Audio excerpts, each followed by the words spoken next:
This is one of the most important days, in my opinion, in American history. It's our declaration of economic independence. For years, hardworking American citizens were forced to sit on the sidelines as other nations got rich and powerful, much of it at our expense. But now it's our turn to prosper. Our turn to prosper? Well, the Democrats are going to be angry about that. They certainly don't want to see that. Prosperity is not really something the Democrats shoot for. Firebombing they like. That they like. Ba-dum-bum. And a very good and happy Thursday morning to you all here in the United States of America. President Trump yesterday announcing tariffs against a great many countries, and the Democrats are angry because they wake up angry every day. They've been waking up angry for years. So you got a guy in California. He bought a Tesla because he wanted to save the planet, and he figured a really expensive car might help him save the planet. Very fashionable. His friends would be impressed. And while minding his own business in his home in California with his Tesla sitting outside in front of his home, a Democrat attacked his Tesla. And he is now offering a $25,000 reward for information leading to the arrest and execution of the person that attacked his almighty Tesla. He really wanted to, save the world because it's an electric car. He really likes electric cars. But the Democrats have made that normal because the Democrats are not, they're not well. They're not mentally well. But President Trump, one of the things they're mentally unwell about, we've got an update about the crazy school shooter in Covington, Kentucky, a transgender person, a woman pretending to be a man, murdered 6 people at a Christian school. And I've got an update for you on that. And it's we were texting back and forth about it this morning, and I ended up texting, I'm beginning to think that these trannies are not entirely well. You know what I'm talking about? Because it turns out this person left a manifesto, wanted to become a hero of the Democrat Party, thought that she wants to be called him, right? And whatever her pronouns are, because of the Democrat Party peddling this, gender doesn't exist. We've got a member of the Supreme Court, Ketanji Brown Jackson, who is a woman. I can identify her as such without even touching. And she doesn't know what a woman is. That's because, you know why that is, Michael? Because she's a Democrat. That's the explanation for that. Yeah, but this crazy psycho mass killer school shooter assumed that she would become a hero of the Democrat Party. She has preserved her bedroom and her a diary, a journal. Assumed that the gun would go into a museum. And look, it's not over yet because if the Democrats really take over the country, they will have museums to transgender school shooters, just like they had the museum to climate change, which was closed down again. And it turns out that the museum to climate change in Washington, D.C., that the Democrats opened for millions of dollars that nobody went to, fewer than 2,000 people visited this museum in Washington, D.C. The Biden administration opened it. And the reason they had to open it is because the Trump administration had shut it down the first time around. And the reason they had to shut it down is because the Obama administration had opened a museum on climate change and the weather. Hey, the weather, isn't it kooky, as we say in Chicago? Because, the weather in Chicago can be kind of kooky, that's for sure. But the Democrats, the Obama-Biden administration opened the Climate Change Museum. The Trump administration came in and said, nobody goes there, and we spend lots of money on it, and we spend more on security for a museum that nobody visits than we spend on, who knows what, fighter jets. Completely ridiculous. So the Trump administration, Trump White House, first time around, shut down the Climate Change Museum. Is that like a museum should be something that's gone by, right? I mean, that's the Museum of the Weather. That's kind of ridiculous. And the Trump administration shut it down. Then the Biden weirdos came in and they opened another museum to climate change. And now the Trump, I played the audio for you earlier this week of our administrator at the Environmental Protection Agency, Lee Zeldin, going there and standing in front of you and reading off the numbers. And we're shutting this down because this is idiotic. And about 1,900 people had visited the museum over the course of years, but we paid millions for the museum. And what was it? Each visitor cost the taxpayer like $340-something because Democrats, it's not their money, it's our money. I'm beginning to think they don't have any respect for our money. Has that occurred to you? I think that might be true.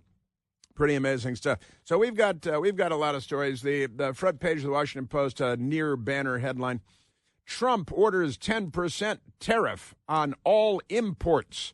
That's the across the top of the front page on the A sectional in the Washington Post, which is not a newspaper, but they say their slogan is, "It looks like a newspaper, but it's not." Isn't that amazing?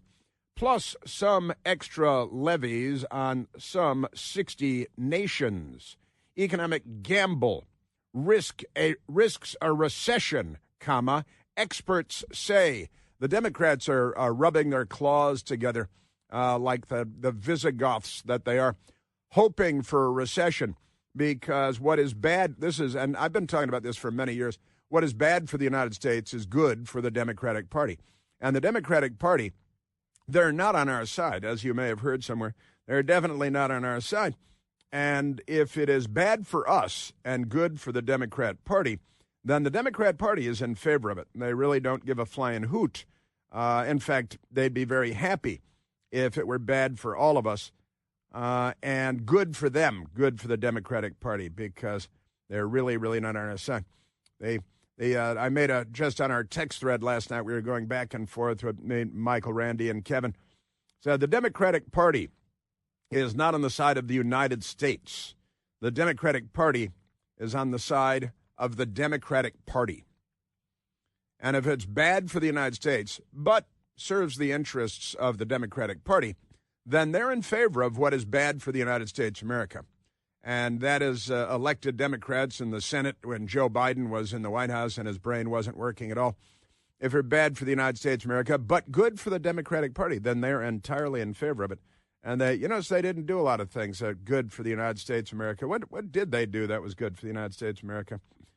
Pretty amazing stuff. Also, there was a story flying around Washington about 2 weeks ago.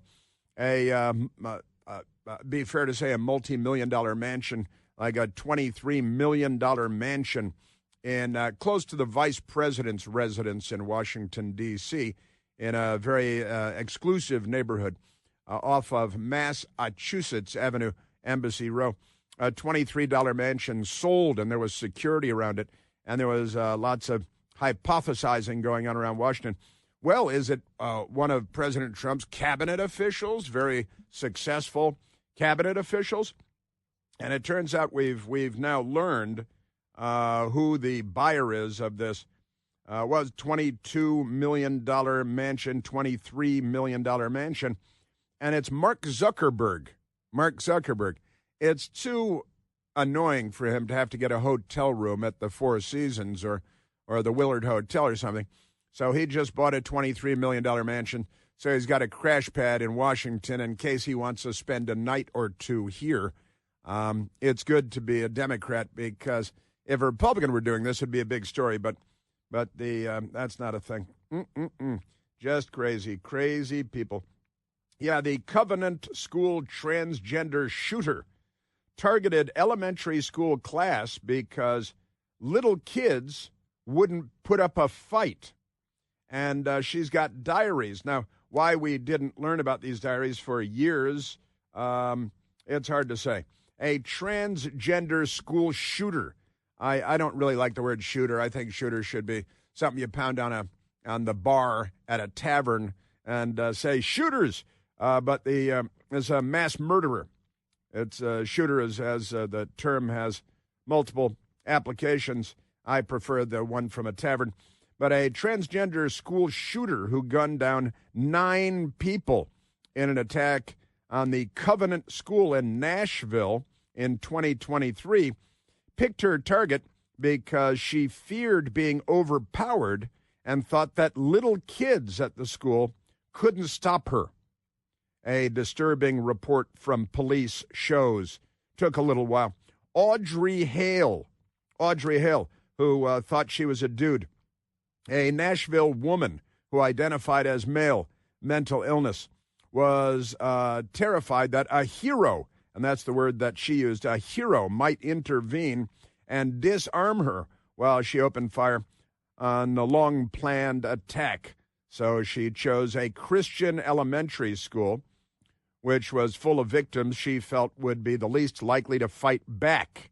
It's the bravery of the Democratic Party, I think. And, you know, and the thing is, I was looking at this. This is someone that was inspired by the Democratic Party, anti-Christian. And I remember this one. She thought that this would be an anti-gun statement that would be used against supporters of the Second Amendment. And she became a mass murderer and said, I'm a dude. But I've got more on that because the report also found Hale was motivated by her own mental illness. Sure, and desire to become famous because, you know, I'm beginning to think that transgender people might have some mental issues. I don't want to leap to any unfair conclusions here, but it's quite possible. So we've got that going on today, and these people. Speaking of crazy Democrat people, I've got an update for you on the Walgreens lunatic in California that went into the Walgreens because he, not gender confused, he went into the Walgreens not really close to where he lives, shot and murdered a probably minimum wage employee at Walgreens because the Democratic Party has vilified and demonized pharmacies and what they call big pharma, the pharmaceutical industry. They hate industry. They love statism. They'd really like to live in Wuhan, I think, more than most places. They could eat at the wet market every day and see how that comes out. Would you eat at a place called a wet market? Hey, want to come with us? We're going to the wet market for lunch. I got a PB&J here. I think I'll be fine. I'll get a bag of chips out of the machine. Everything's good. But remarkable stuff. These people, so an update because this guy, the Democrats are trying to argue, no, he was not inspired by Luigi Mangione, who became a hero of the Democrat Party for assassinating CEO of a healthcare insurance company while he was walking down the street, the father of two. Turns out that the person murdered by the Democrat in California at the Walgreens, also a father of two, looking at the pictures, looked like he was a nice young man before a Democrat, enraged by the Democrat Party, furious with pharmaceutical companies and drugstores because Democrats around here, they smash and grab, they loot them. Everything has to be locked up behind plexiglass because of the Democrat Party, and it's 100% because of the Democrat Party. So, but I've got an update for you on that. Some people in the news are playing it as you might expect the Democrats to play it.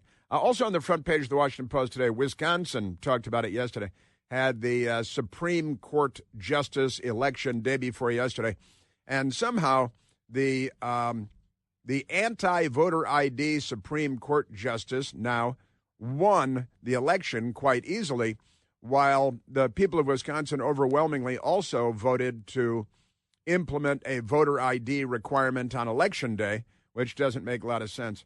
But the Washington Post waging war against Elon Musk and Tesla. They want more fire bombings, more Molotov cocktails, more shootings, because they're the left. They're not liberals.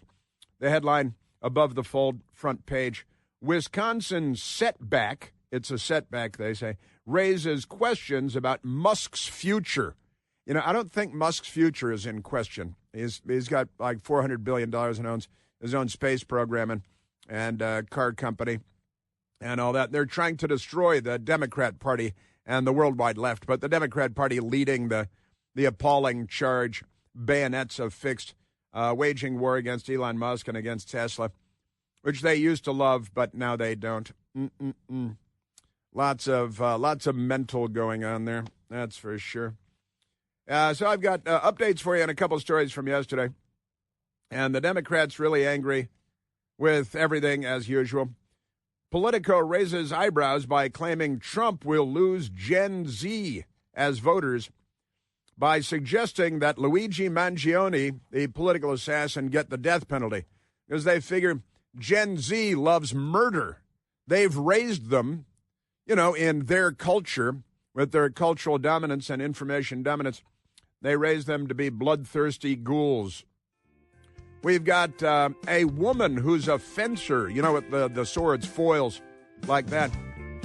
Woman fencer refuses to face trans opponent. That's transgender. Use the whole word. Trans doesn't mean what you think it means. It's just shorthand for mental illness. Gets massive punishment. The woman doesn't want to fight men in fencing, so they're going to punish the woman. It's like being married to Bill Clinton.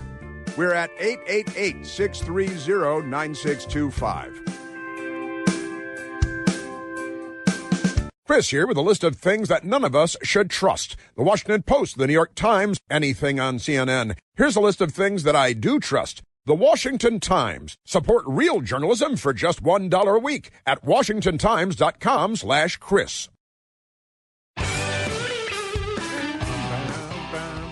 Hey, we're back. Look at that. All right, Michael, let us go to the telephones, talk to the nice normal people. Remember normal. We've got to try to keep normal alive. The abnormals are here. Keep seeing this video today of the transgender tranny on the White House lawn with Joe Biden dancing in a red spangled dress with a beard because it's a man. And the Democrats are like, no, this is perfectly normal. And the transportation secretary is at home chest feeding, whatever that's supposed to mean. But the babies can floss. The babies can floss at the same time because when you're chest feeding on a hairy chest, which most of our mothers did not have, unless you're maybe from Albania, something like that. Let's go to the telephones. Let's go to Ricky calling from Baltimore, Maryland. Ricardo, you're on the Chris Plante Show. Chris, how are you? Very well, Rick. What do you know? Hey, you know what? Great. First time calling you. I mean, I've been listening to you forever, but first time calling you. Welcome. Thank you so much. My English might not be very well because I'm an American immigrant. It's perfect. So your English is excellent. It's not very well, but it might work it out. But Democrats, they want to deport me. Remember that. You know why? Because I'm a legal American citizen. So they want to they definitely want me out of here. First compliment. Great show, great Newsmax. Watch it, love it all the time. Second thing, comment. Why people have such a short memory? I'm not understanding it because I remember I was a truck driver when 9/11 happened and when Bush was going into wars, and the whole world was protesting. Whole world, not just America. Whole world was protesting all over the world about him being warmonger.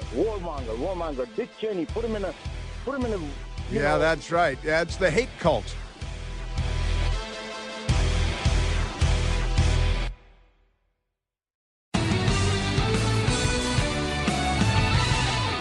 Ah, yes.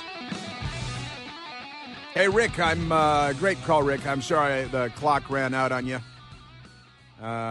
Rick's got a lot to say. Rick's a good guy. Rick's an American and kind of American you want. Talking about being a truck driver back on September 11th, 2001. That's 23 and a half years ago or something like that.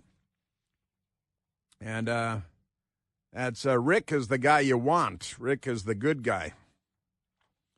And Rick knows that the Democrats are not the good guy, not the good guy at all. Boy, are they not the good guy. Listen, we've got this big story today that the news media trying to turn into, the pretext for the next civil war that they start. The president of the United States, President Donald Trump, said Wednesday, that's yesterday, that he will impose a new 10% tariff on all imported goods, along with higher import taxes, tailored for each of about 60 countries.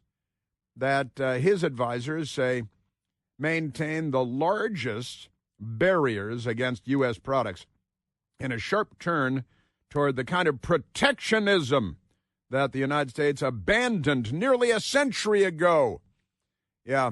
The Democrat, and that's why we're $36 trillion in debt, I suppose. I was looking at the amazing list today, and it is kind of an amazing list. Now, Michael, I think you might have emailed me. Did you email me a list of this thing? Because I looked at the list today, and I was marveling at what we're talking about here. China, and the countries around the world with whom we have a trade imbalance. That is to say that they do not favor trade with us. It's very expensive for us to do trade with them, and we impose no restrictions on them. Therefore, they benefit from the trade relationship that they have with us, and we do not benefit so much from the trade relationship we have with them because of the restrictions that are put on by, for example, communist China. And it's worth noting that we, at long last, perhaps have a president that has an interest in being on our side and leveling the playing field for the United States of America and for employees and for industries and businesses.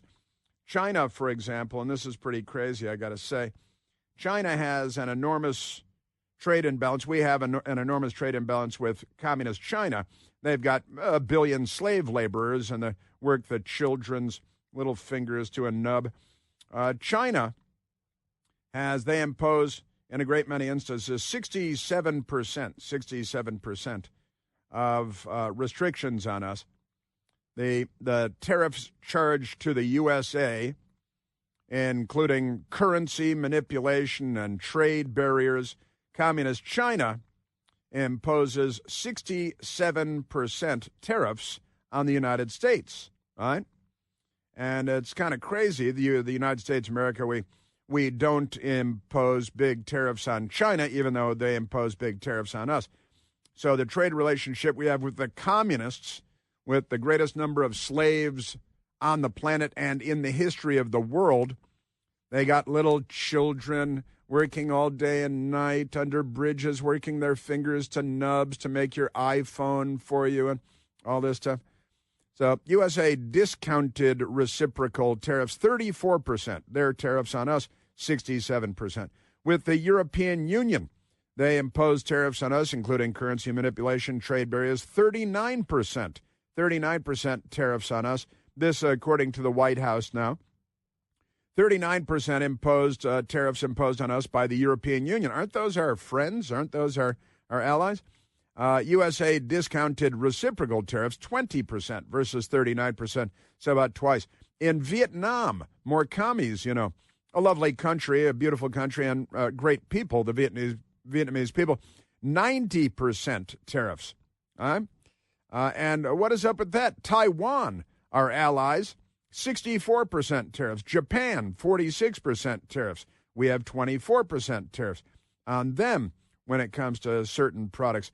India, the empire, India with 52% tariffs on us. South Korea and allies of ours, India, South Korea, allies of ours, 52% tariffs.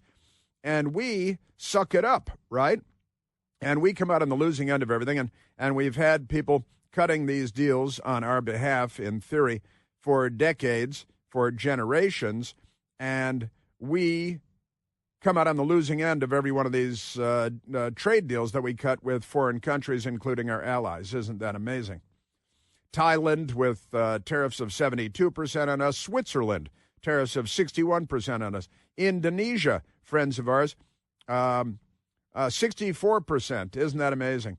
And it goes on and on. Bangladesh, 74%. The Philippines, 34%. Why would that be? And it goes on and on, that we have tariffs imposed on us all over the world.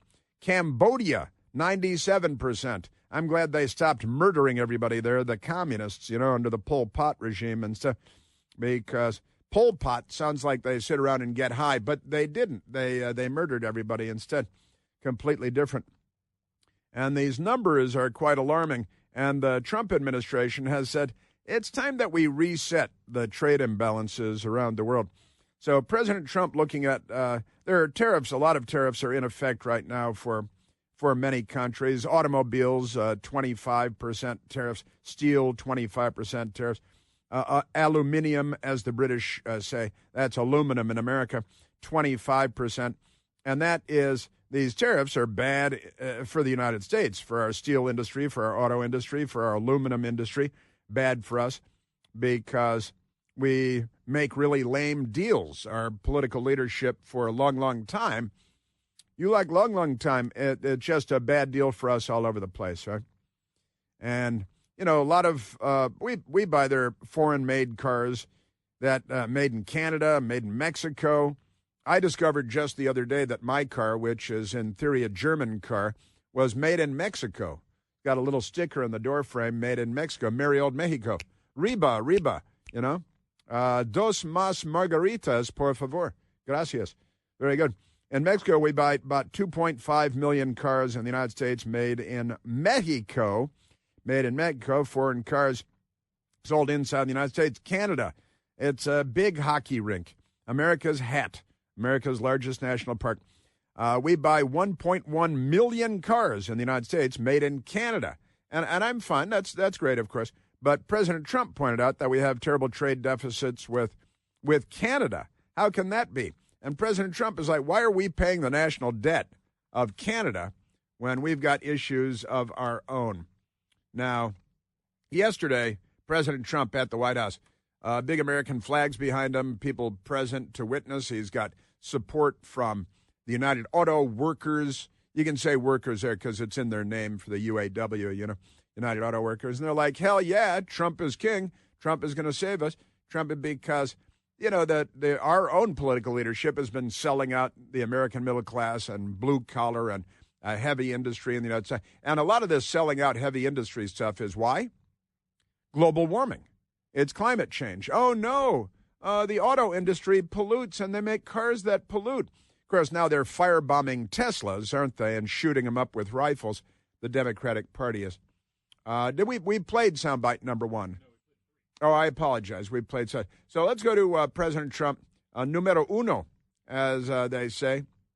And President Trump yesterday at the White House declaring April 2nd, yesterday, 2025, Liberation Day. My fellow Americans, this is Liberation Day. Waiting for a long time. April 2nd, 2025 will forever be remembered as the day American industry was reborn, the day America's destiny was reclaimed, and the day that we began to make America wealthy again. Wealthy again. Now, the Bank of America, you're familiar, they're a large bank in America, and they're called the Bank of America. They put out a statement. I think some of them probably didn't vote for Trump. They say that President Trump's moves will increase the cost of American-made cars because of the tariffs and a lot of car parts, even if the cars are made in the United States. A lot of the parts might be made in merry old Mexico or even in Canada, someplace else. You know, if you get like one of those cars that skates on ice, you got to get skate blades for your car. That could come out of Canada, and a hockey stick. So increase in the cost of American cars, American-made cars, $4,000 per car, says the Bank of America. And President Trump is talking about targeting. The media loves the word targeting when they're talking about Trump, right? Not when the Democrats are targeting Tesla owners and Tesla automobiles and Tesla dealerships and firebombing and shooting. They don't use the word targeted then. They say it's protests. It's their First Amendment right to firebomb with Molotov cocktails, just like the fascists they are. All right, so industry is being targeted by Trump. The steel industry, that's imports, try to save the American steel industry. The automobile industry, we've got all kinds of timber and lumber. I think that's mostly Canada, don't you think? Semiconductors, pharmaceuticals, mostly made in communist China. Another reason to stay away from pharmaceuticals. That doesn't mean that, like Democrats, you should go around shooting and killing CEOs or Walgreens employees, which the Democrats are fond of doing, going around murdering people because they have some issue with the industry that the people work in. Savages, the left-wing lunatics that they are. President Trump saying I'll understate it, saying we really haven't been getting a very good deal here. For decades, our country has been looted, pillaged, raped, and plundered by nations near and far, both friend and foe alike. This will be indeed the golden age of America. It's coming back, and we're going to come back very strongly. Very strongly. That's now we've been raped, pillaged, looted, and plundered. That's pretty potent language, I've got to say, but we haven't been getting a good deal. That's for sure. Now, what's this going to look like? I heard, who was it, K.T. McFarland this morning, I think, saying, before this fully levels off, it could be a year and a half. Now, the Democrat Party is going to do everything they can to sabotage the United States of America. They're going to do that by way of sabotaging President Trump and the Trump administration and their economic policies and their economic plans. But their goal is to create an economic catastrophe because the Democratic Party believes that the Democratic Party would benefit from an economic catastrophe in the United States of America. And so they will do everything they can to bring about, to facilitate, to incite and encourage economic catastrophe in the United States. Because what's bad, and for how long have I been saying this? What's bad for America is good for the Democratic Party. Isn't that amazing? It is. And President Trump, talking about the relationships that we have, economic relationships we have with so many. We're not dating. Some of the Democrats might be. But with even our friends around the world. For nations that treat us badly, we will calculate the combined rate of all their tariffs, non-monetary barriers, and other forms of cheating. We will charge them approximately half of what they are and have been charging us. Approximately half what they are now charging us and have been charging us, because he wants them to quit it, knock it off, stop penalizing the United States in trade. Mexico has a president, ironically named Claudia Sheinbaum. Right? If she went to Harvard, they'd terrorize her. We will announce it tomorrow. It is a comprehensive program. She's going to announce a plan. That'd be today. That's a comprehensive program. Yeah, we'll see about that. I got an idea. Close your border and stop allowing gang members to funnel into the United States by the thousands, you criminal. Canada has a new prime minister, no blackface as far as we know. His name is Mark Carney, and he's quite miffed. President Trump has just announced a series of measures that are going to fundamentally change the international trading system. There is going to be an impact on the U.S. economy, which will build with time. In our judgment, it will be negative on the U.S. economy. That will have an impact on us. We're going to fight these tariffs with countermeasures. I just quiet down and, play hockey, write some jokes. We'll take care of the national security. And for how long have we been doing that for Canada? Amazing. But they have a premier in Canada, not the prime minister, but a premier that's like a governor of one of the provinces, which is like one of the states. Doug Ford. He used to have a really funny brother, but no more. Doug Ford, Canadian premier. You have tariffs on a whole number of products. That's right. And we'd be willing to take those off tomorrow if he took all the tariffs off. You see, and we'd be willing to take those off tomorrow if he, President Trump, would be willing to take those off. That is kind of the whole point of this exercise, is for you guys to stop treating the United States economically like we need to be penalized. In the United Kingdom, do they do trade with people, that little island nation? They have a prime minister by the name of Keir Starmer. Constructive talks are progressing to agree a wider economic prosperity deal with the U.S. That sounds like a good idea. I'm in favor of all of that. Aren't they amazing? I haven't gotten to the Democrats yet, but the Democrats, they want to blow everything up like it's Tesla. They love blowing up Teslas and, by extension, pretty much everything else.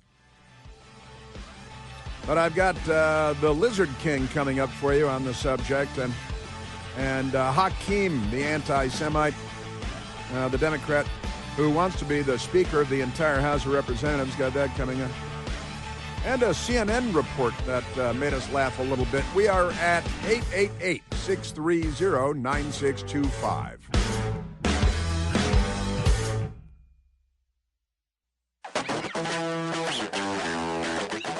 Have you seen this left-wing miserable radical? She should be on suicide watch. Her name is Chappell Roan. Chappell Roan.